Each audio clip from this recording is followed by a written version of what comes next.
ओम शांति दीदी। ओम शांति भाई जी। दीदी, आज हम एक बहुत ही महत्वपूर्ण विषय पर बात करने वाले हैं, बच्चों को संस्कार कैसे दें। आजकल के माता पिता के लिए यह एक बहुत बड़ी चुनौती बन गई है। दीदी, आज के समय में बच्चों को अच्छे संस्कार देना इतना मुश्किल क्यों हो गया है? भाई जी, ये सवाल बहुत सही है। आज का समय कलयुग का अंतिम चरण है। चारों ओर विकार, व्यसन और भौतिकवाद का प्रभाव है। मोबाइल, टीवी, सोशल मीडिया, ये सब बच्चों के मन और बुद्धि पर गहरा असर डाल रहे हैं। लेकिन समस्या बाहर नहीं, हमारे भीतर है। जब तक हम खुद शुद्ध और स्थिर नहीं होंगे, तब तक बच्चों को सही दिशा नहीं दे सकते। बिल्कुल सही कहा दीदी। तो दीदी, सबसे पहला कदम क्या होना चाहिए? एक माता पिता को कहाँ से शुरुआत करनी चाहिए? देखिए भाई जी, शिव बाबा कहते हैं, पहले स्वयं को बदलो, फिर संसार बदलेगा। संस्कार देने के लिए सबसे पहले हमें खुद संस्कारी बनना होगा। बच्चे हमारे शब्द नहीं, हमारे कर्म देखते हैं। हमारा जीवन ही उनकी पाठशाला है। अगर आप चाहते हैं कि बच्चा सच बोले, तो आपको हर छोटी बड़ी बात में ईमानदार रहना होगा। अगर आप चाहते हैं कि बच्चा शांत रहे, तो आपको अपने गुस्से पर काबू करना होगा। संस्कार शब्दों से नहीं, जीवन से दिए जाते हैं। वाह दीदी, बहुत गहरी बात कही। लेकिन दीदी, आज की व्यस्त जिंदगी में माता पिता का इतना समय ही नहीं मिलता। सुबह से शाम तक ऑफिस, काम, धंधा, घर की जिम्मेदारियां, ऐसे में बच्चों के साथ क्वालिटी टाइम कैसे बिताएं? भाई जी, ये सबसे बड़ी गलतफहमी है कि संस्कार देने के लिए घंटों का समय चाहिए। संस्कार क्वालिटी से दिए जाते हैं, क्वांटिटी से नहीं। सुबह उठकर 5 मिनट बाबा के साथ बैठें। बच्चों को भी साथ बिठाएं। उन्हें बताएं कि हम शिव बाबा को याद कर रहे हैं, जो हमारे परम पिता हैं। जब बच्चे देखेंगे कि माता पिता रोज सुबह शांत बैठते हैं, ध्यान करते हैं, तो उनके मन में भी यह संस्कार बैठ जाएगा। रात को सोने से पहले 10 मिनट बच्चों के साथ बैठिए। उनसे पूछिए, आज तुमने क्या अच्छा किया? किसी की मदद की, किसी को खुश किया। यह रात्रि का हिसाब किताब है जो बाबा सिखाते हैं। बहुत अच्छा दीदी। लेकिन एक समस्या और है। जब बच्चा जिद करे, गुस्सा करे या गलत बात कहे, तो उस समय शांत रहना बहुत मुश्किल हो जाता है। ऐसे में क्या करें? भाई जी, ये बहुत महत्वपूर्ण सवाल है। जब बच्चा गलत व्यवहार करे, तो सबसे पहले याद रखिए, वह एक शुद्ध आत्मा है। उसका असली स्वरूप शांत और पवित्र है। बस विकारों और संस्कारों की वजह से उसका व्यवहार बदल गया है। ऐसे समय में पहले आप स्वयं को शांत करें।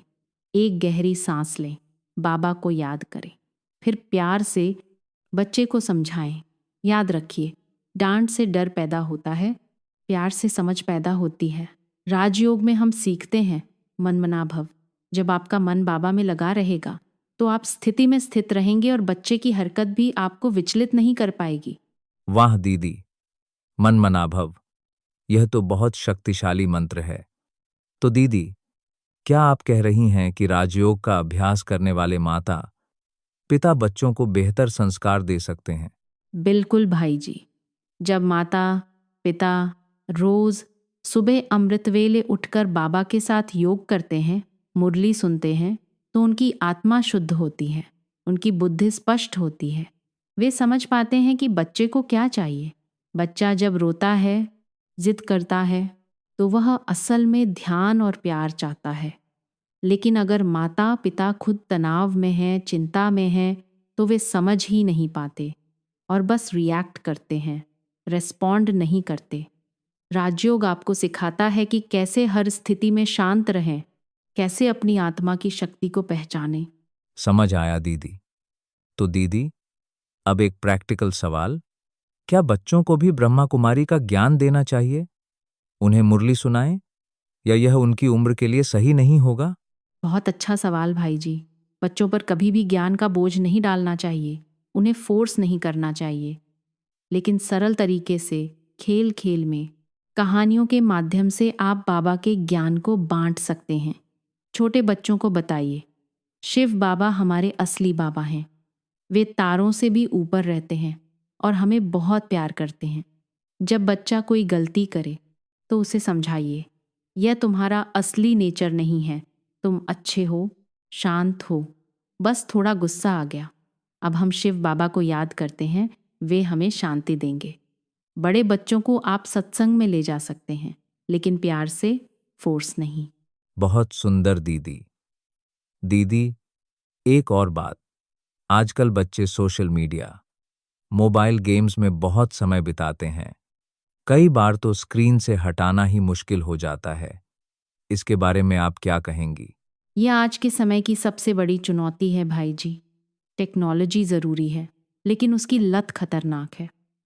सबसे पहले तो माता पिता को खुद एग्जाम्पल बनना होगा। अगर आप खुद हर समय फ़ोन में लगे रहेंगे तो बच्चा भी वैसा ही करेगा।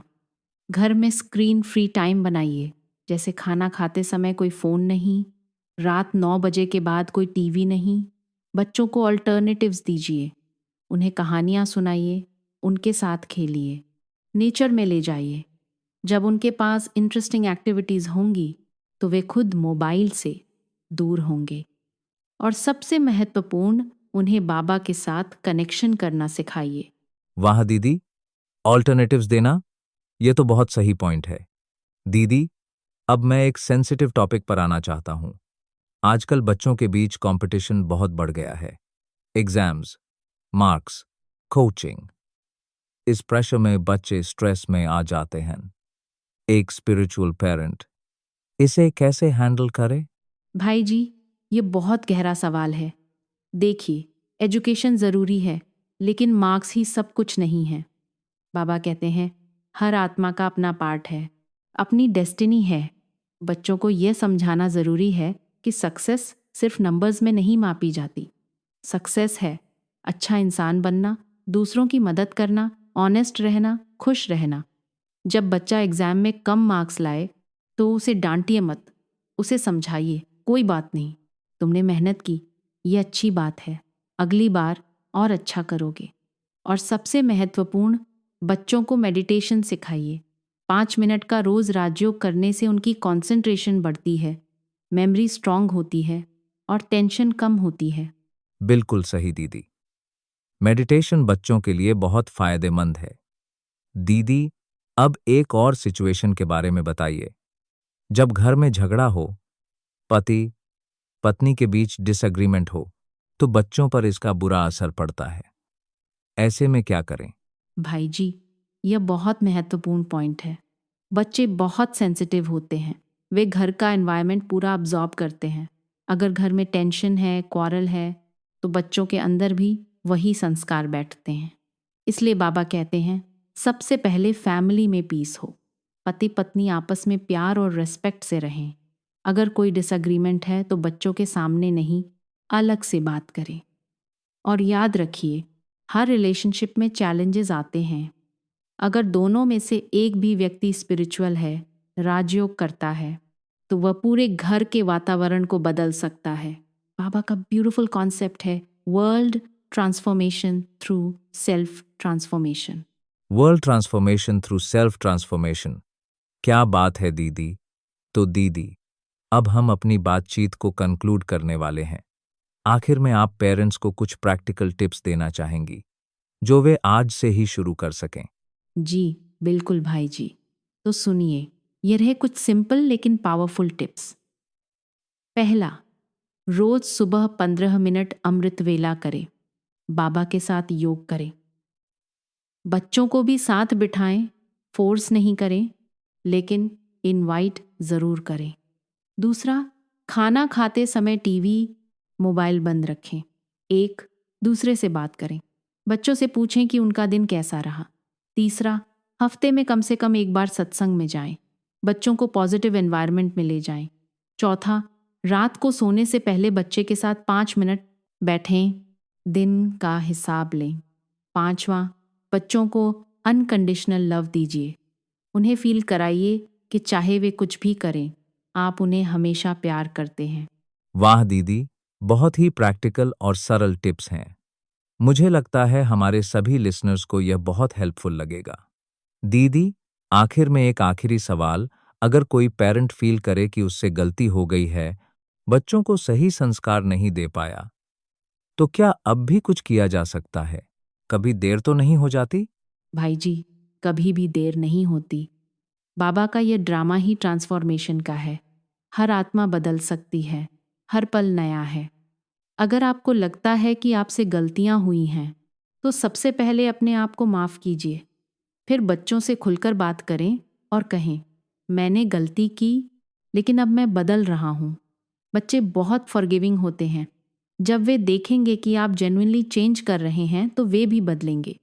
और याद रखिए, शिव बाबा हर आत्मा को नया जीवन देने आए हैं।